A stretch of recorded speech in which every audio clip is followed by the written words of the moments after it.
मरो ए जोगी मरो, मरो मरण है मीठा, इस मरनी मरो जिस मरनी गोरख डीठा। देखो लोग छोटी छोटी बात से आत्महत्या कर लेते हैं। किसी को किसी की मनचाही लड़की नहीं मिली तो आत्महत्या कर लेता, किसी को किसी का मनचाहा लड़का नहीं मिला, ये छोटी छोटी बात से जो चीज पर उनका अधिकार नहीं था उसको नष्ट कर देते हैं। ये मानव देह है, इस पे किसी का कोई अधिकार नहीं है नष्ट करने का, क्योंकि ये बहुत ही दया से, बहुत ही कृपा से किसी ने दिया है। इसमें हमने कहा हमें मेरा कुछ नहीं लगा, इस देह को पाने में मेरा क्या खर्च हुआ, कुछ नहीं, पर उस कृपा, उसकी कृपा के अनुसार। हाँ बोलो। उसकी कृपा से यह शरीर मिला है, बस इसका इसका इसको देखना है, इसका लुत्फ उठाना है। ये कृपा थी किसी की, बहुत अनुग्रह से दिया था। और इससे क्या हो सकता था? गोरखनाथ कहते हैं कि मरो मरण है मीठा, मतलब ऐसे मरो कि ये शरीर तो रहे पर ये अहंकार मर जाए, मैं रूपी जो अहंकार है यह मर जाए, क्योंकि इसके मरने से ही वह विराट पैदा होता है। या वो विराट पैदा नहीं होता, वो तो सदा था, वो दिखाई देता है कि हाँ ये क्षुद्र चीजों के लिए मैं मर रहा था, परेशान था, पर देखो वह विराट तो मेरे हृदय में ही विराजमान है। और जो चीजें हैं संसार की, जैसे कोई आदमी छोटी मोटी चीजें पाके अपने को प्रसन्न करना चाहता है, कोई धन के पीछे, वो प्रसन्नता जन्म से ही मिली है, प्रसन्न होने का स्वभाव हमारा जन्म से है, और प्रसन्न हम होके ही रहेंगे, आनंद हम होके आनंदित होके ही रहेंगे। अगर बीच में कोई मनुष्य आत्महत्या करता है तो उसकी वह हत्या शरीर की हत्या होगी, बल्कि वो बंधन की हत्या नहीं होगी, जो शुरुआत से चक्र चल रहा है उसकी हत्या नहीं होगी।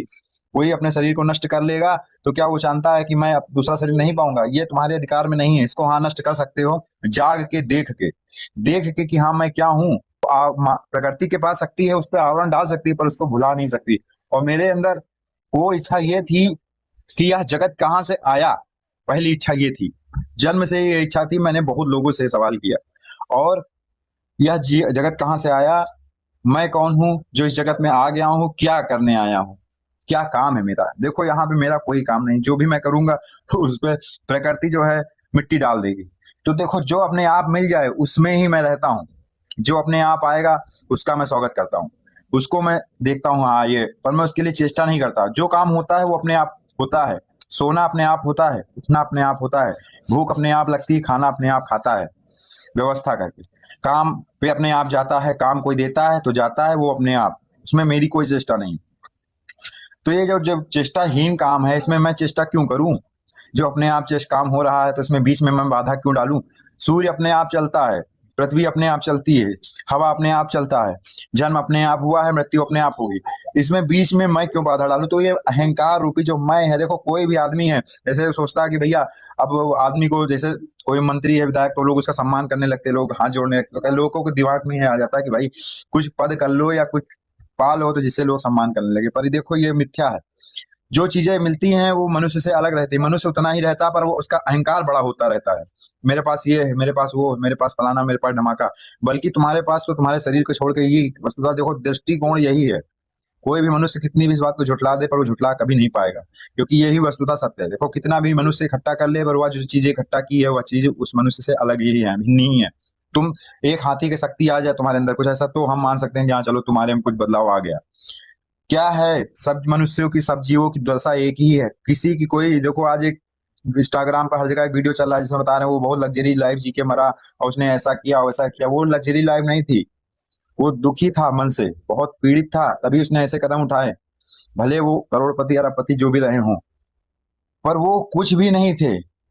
उन्होंने सिर्फ लोगों के भ्रम को देखा, लोगों को भ्रम को पकड़ा और लोगों के भ्रम के साथ ही चले।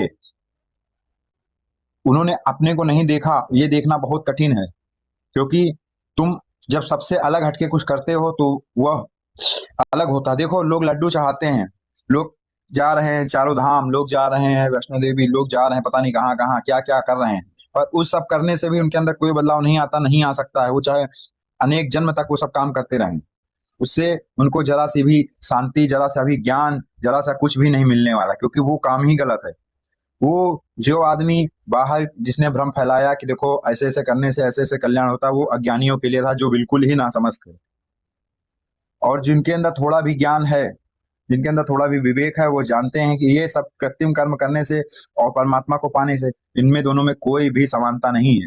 देखो ये बहुत ही बुद्धिमान लोग जो अपने अहंकार की तृप्ति के लिए, अपना काम सिद्ध करने के लिए ऐसी चीजों को किया है, ऐसी चीजों को फैलाया है कि लोग भ्रम से, क्योंकि लोग को कुछ नहीं पता और वो गलती से या नहीं पता है तो करेंगे क्या। तो ऐसे ही एक चक्र चलाया गया जिसमें सभी मनुष्य फंस गए और उसी दर पीढ़ी आज भी वही काम हो रहा है।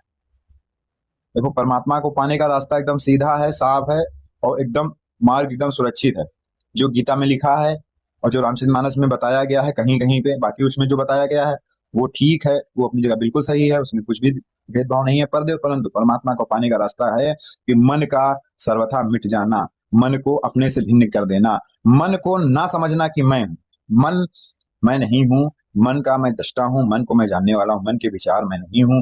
ऐसा जो आदमी प्रत्यक्ष देखता है हमेशा, एक समय नहीं हमेशा, तो वह कुछ पाता है जो बहुत ही, जिसको आज तक कभी नहीं पाया, क्योंकि अगर पाया होता तो यह शरीर ही ना मिला होता और कुछ अलग ही, कुछ विराट, जिसने नहीं जाना कि, परंतु उसके बाद वह जानता है कि ये भी हो सकता है।